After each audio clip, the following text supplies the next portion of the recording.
मोर पीछे वरवा हो घन बांसवरिया, एक बांसिनी एक बांसुरी। मोर पीछे वरवा रे घन बांसवरिया, एक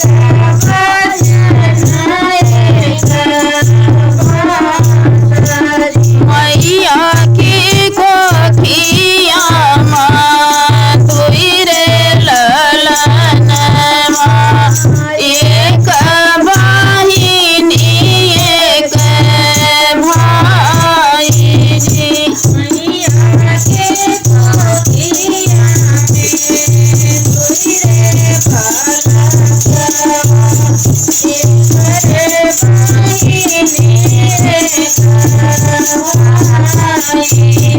मैया कहाई बेटी नक जे बियाह, बाबा कहाई दस कोस जी। मैया कहाई बेटी नक जे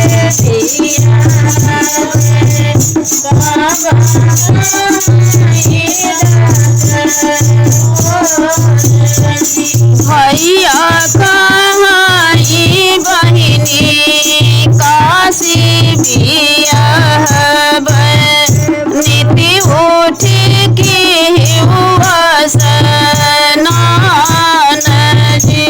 भैया कहाई बहिनी काशी बियाह, नीति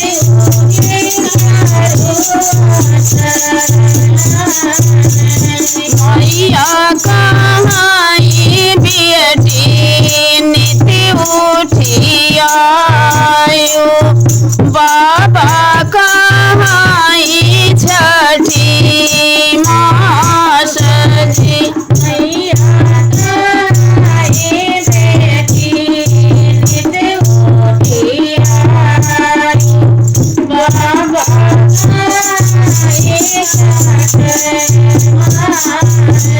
भैया कहाई बहिनी काज परोजन, भौजी कहाई केस बात जी। भैया कहाई बहिनी काज परोजन, भौजी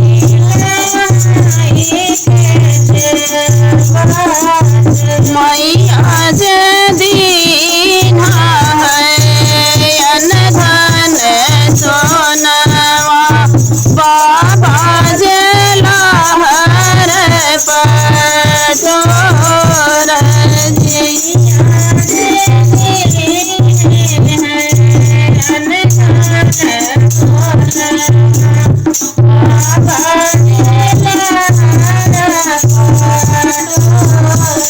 मैया जे दिए हैं चढ़न का है घोरवा, भौजी जे अमर सोहाग जी।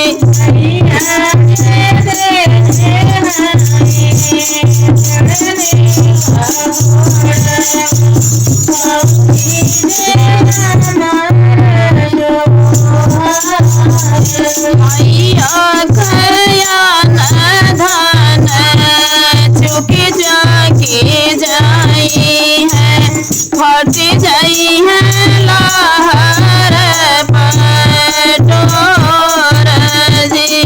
मैया के